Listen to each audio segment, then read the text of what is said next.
Je m'appelle Jean-Yves Ramanamtoun, je suis agronome pour le projet à Sambunai en tant que responsable technique du projet. Dans cette capsule, on va parler de la fertilisation de sol. La disponibilité des éléments nutritifs dans les sols est très important pour la plante. Quand on parle de la gestion durable du sol, on doit parler aussi des pratiques de fertilisation appropriées du sol, notamment le compost, le lombricompost, les engrais liquides, tout ce qui est engrais organiques fabriqués localement par les agriculteurs.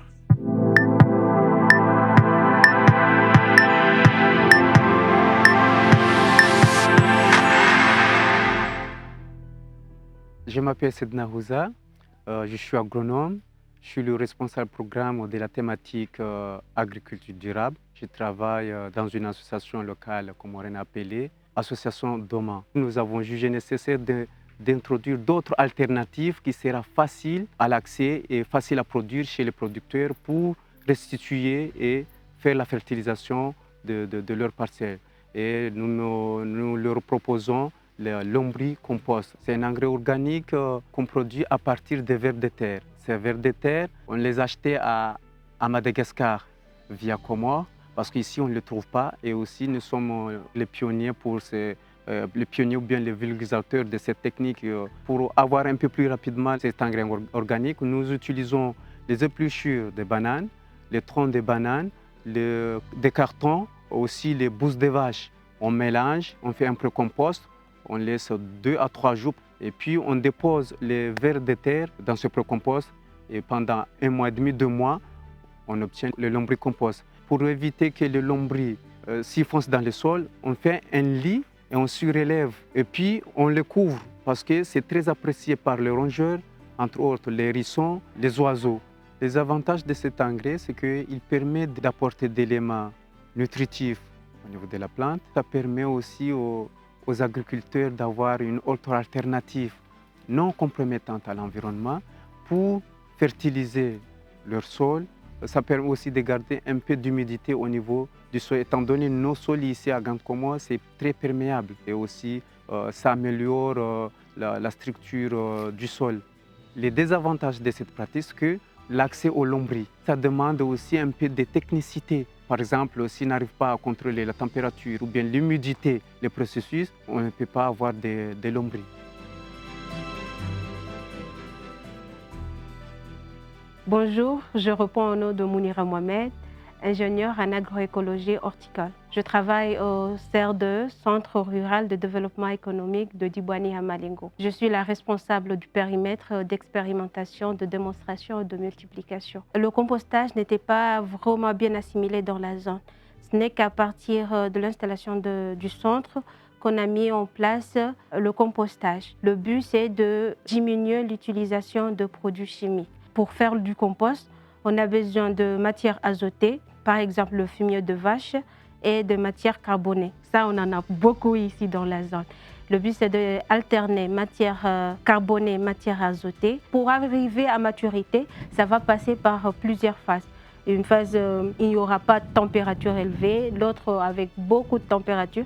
Et c'est la température qui va accélérer la décomposition, mais en scale de date, de retournement du compost. Comme ça, ceux qui étaient en haut vont venir en bas pour bénéficier de la température. Comme ça, ça va décomposer, ainsi de suite. En général, on aura besoin de 6 mois pour que le compost soit à maturité. Mais grâce à des feuilles qu'on a ici, on peut réduire cette durée jusqu'à 4 mois pour avoir une compost mûre. Il y a l'avantage économique. On peut ne pas utiliser l'engrais chimique et utiliser le compost qui est accessible, je dirais, à tout le monde.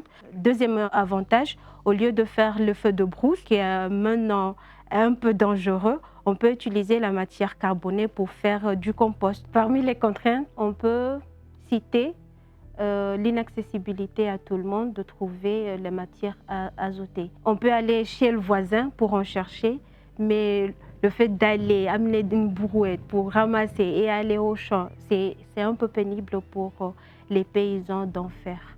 Mais aussi, je dirais, l'accessibilité des matières azotées diversifiées. Dans la zone, on n'a que la matière azotée, fumier de vache. Donc on en reste sur ça. Pour les cas de paysans malgaches, le compostage est la première pratique agroécologique qu'ils font habituellement. Donc on fait une succession de matières sèches, de matières vertes, de fumier pour avoir un andin d'environ 1,20 m, 1,50 m de hauteur. On doit assurer donc l'humidité de cet andin pour que les organismes, micro-organismes puissent travailler comme il faut pour décomposer donc toutes ces biomasses. Souvent, chez les paysans, ils apportent le compost localisé dans les trous de culture ou sur les lignes de plantation. Les avantages de la pratique de compostage sont nombreux.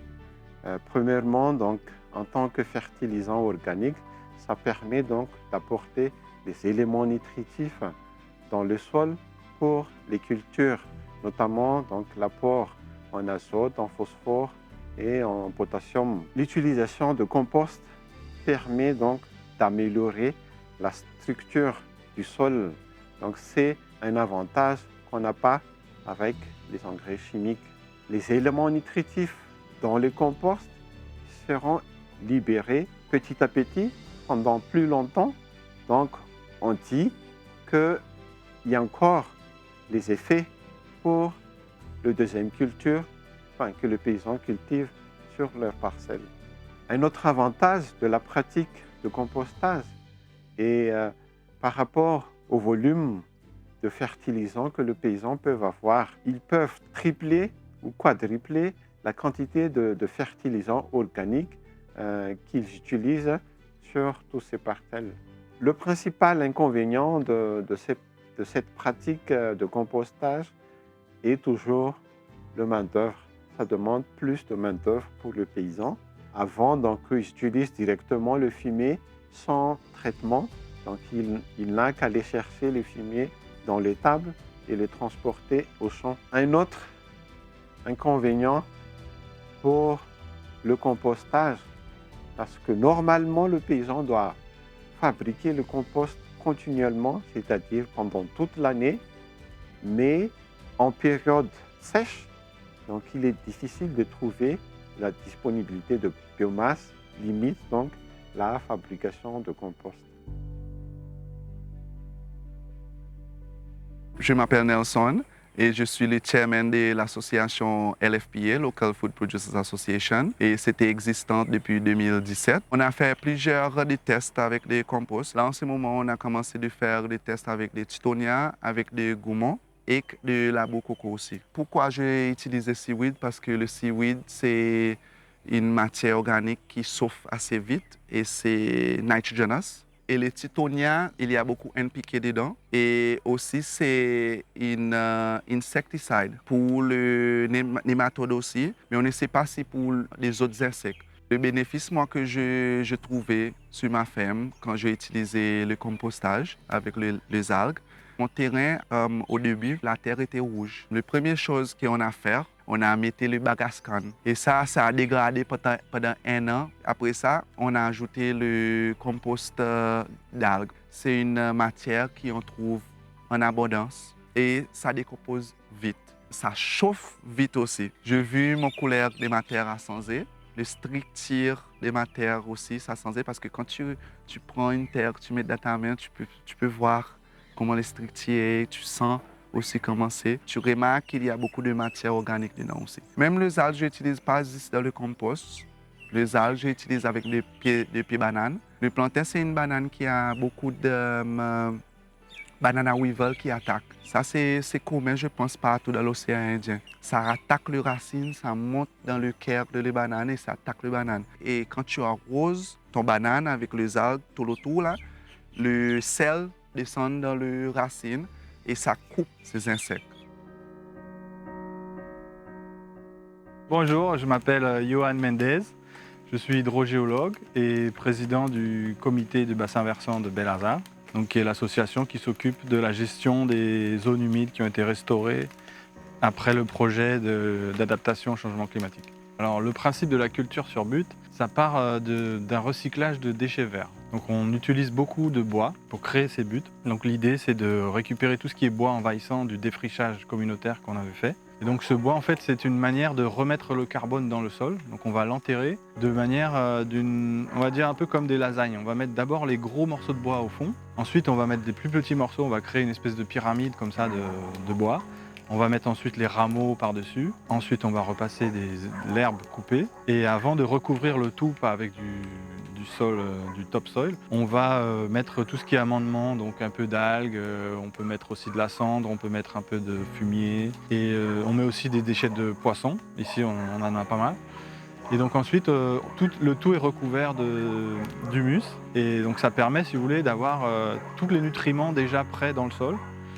Et ensuite, il n'y a plus qu'à planter. À la base, on avait un sol qui était tout plat et on crée justement tout ce qui est... On crée une espèce de monticule et on peut en créer différents. Donc on a une espèce de ferme qui devient un peu collinaire. L'avantage, c'est que ça barre le vent, donc ça retient beaucoup plus l'humidité dans le sol.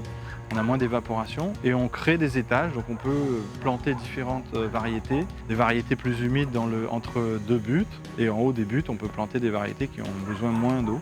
Donc ça permet d'avoir une polyculture beaucoup plus riche. Et ça permet aussi de ne plus avoir à labourer. Parce que le temps que le bois se décompose, ça va prendre plusieurs années en fonction de la variété de bois qu'on utilise. Mais on peut avoir des bois qui peuvent prendre 10 à 15 ans pour se putréfier. Et on va avoir tout ce qui est espèce de champignon forestier qui va justement se mettre en place. Et lui va décomposer la matière organique et le donner aux plantes. Et ça va aussi avoir un avantage, c'est que le bois en se décomposant va se transformer en éponge.